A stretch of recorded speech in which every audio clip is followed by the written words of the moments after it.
আসসালামু আলাইকুম। আশা করি সবাই ভালো আছেন। আলহামদুলিল্লাহ আমিও ভালো আছি। তো আজকে আমার বড় মেয়ে সামিহার জন্মদিন, সবাই ওর জন্য দোয়া করবেন। ওর আজ 6 বছর পূর্ণ হলো। তো জন্মদিন উপলক্ষে আজকে বিরিয়ানি রান্না করলাম। তো বিরিয়ানি কিভাবে রান্না করতে হয় সেটা তো আমরা সবাই জানি। তো মাংসটা কিভাবে রান্না করলাম সেই ভিডিওটা আপনাদেরকে আর দেখালাম না। তো আজকে বিরিয়ানিটা অন্যভাবে রান্না করব। তার জন্য আজকে মাংস যেভাবে রান্না করছে সেই ভিডিওটা আপনাদেরকে দেখাইনি, যেহেতু অন্যভাবে বিরিয়ানিটা রান্না করব, তো সেই ভিডিওটা আপনাদেরকে দেখাবো।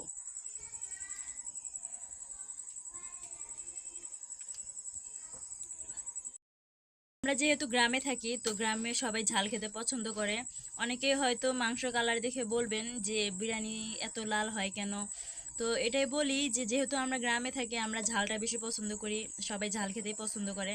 তার জন্য বিরিয়ানির ভিতরে আমরা মরিচের গুঁড়া যেটা সেটা ব্যবহার করছি। আপনারা চাইলে কাঁচা মরিচ বেটে তারপর আপনারা দিতে পারেন। তো কাঁচা মরিচে দেখে আমার কাছে শুকনো মরিচের গুঁড়া যেটা সেটা দিয়ে আমার কাছে ভালো লাগে, স্বাদ লাগে। তার জন্য আমি এটা ইউজ করি। তো আপনারা চাইলে কাঁচা মরিচ দিয়েও করতে পারেন।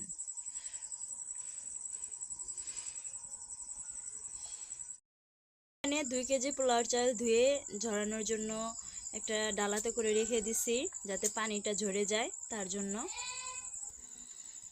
তো পোলাওটা রান্না করার জন্য আমি এখানে আলাদা করে মশলাটা নিয়ে নিতেছি। তো এখন দিয়ে দিচ্ছি পেঁয়াজ বাটা পরিমাণ মতো। এখন দিয়ে দিচ্ছি আদা বাটা পরিমাণ মতো। এখন দিয়ে দিলাম পরিমাণ মতো রসুন বাটা। এখানে আমি মশলাটা একটু পরিমাণ মতোই নিয়েছি, যেহেতু আমি মাংসের ভিতরে আলাদা করে মশলা নিয়েছিলাম। তো এর জন্য পোলার মশলাটা পরিমাণ মতোই নিতে হবে। তো এখানে আমি নিয়ে নিছি লবঙ্গ, গোলমরিচ, দারচিনি, এলাচ, তেজপাতা। তো আজকে যেহেতু অন্যভাবে বিরিয়ানিটা রান্না করব, তো এর জন্য এভাবে আজকে মশলাগুলো নিয়ে নিছি। তো চলেন এরপরের প্রসেসটা আপনাদের সাথে শেয়ার করি। দিয়ে দিচ্ছি তেল, এখন দিয়ে দিচ্ছি ঘি। ঘি দিয়ে দিলাম। তেল গরম হয়ে গেছে, এখন দিয়ে দিলাম পেঁয়াজ কুচি।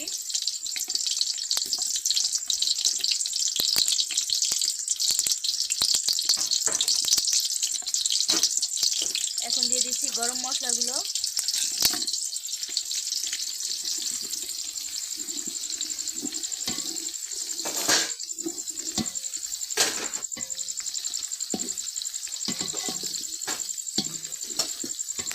পেঁয়াজটা লাল লাল করে ভাজা পর্যন্ত ভেজে নিব।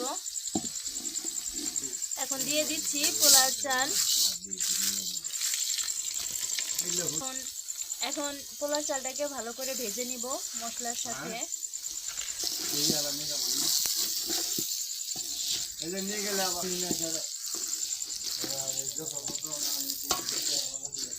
চালটাকে ভালো করে ভেজে নিতে হবে, এই জন্য ভালো করে নাড়াচাড়া দিয়ে চালটা ভালো করে ভেজে নিতেছি।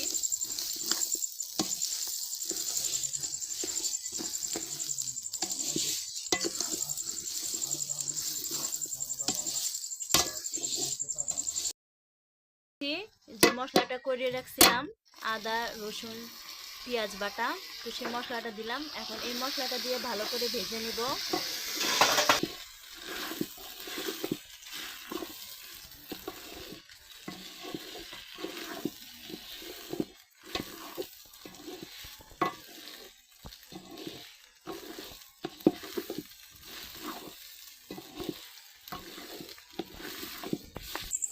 তো আমার পোলার চালটা ভাজা হয়ে গেছে, এখন আমি দিয়ে দিচ্ছি গরম করে রাখা পানি।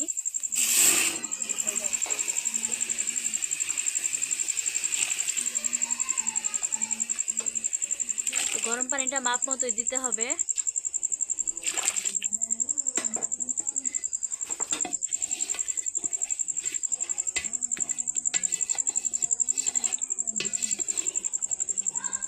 এখন দিয়ে দিচ্ছি রান্না করে রাখা সেই গরুর মাংস, বিরিয়ানির জন্য যে মাংসটা রান্না করে রাখছিলাম।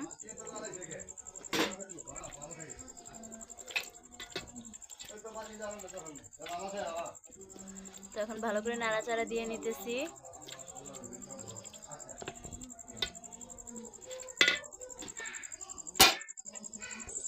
এখন দিয়ে দিচ্ছি আলু বাকারা।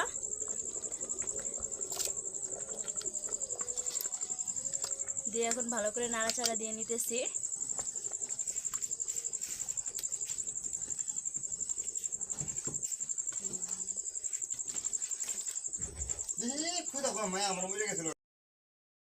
তো আমার বিরিয়ানি রান্না কমপ্লিট হয়ে গেছে। এই বিরিয়ানিটি রান্নার মূল কারণ হচ্ছে আজ আমার বড় মেয়ে সামিহা, ওর জন্মদিন। তোর জন্মদিন উপলক্ষে আজকে রান্না করা। তো সবাই ওর জন্য দোয়া করবেন।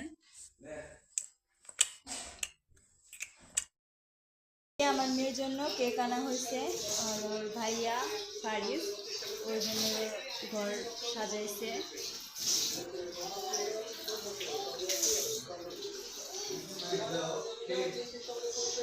একটু পরে কেক কাটা হবে।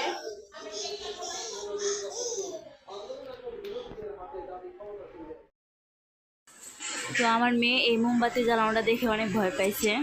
তো দেখেন মোমবাতিটা জ্বালানোর সময় কীভাবে রাত দিয়ে উঠে।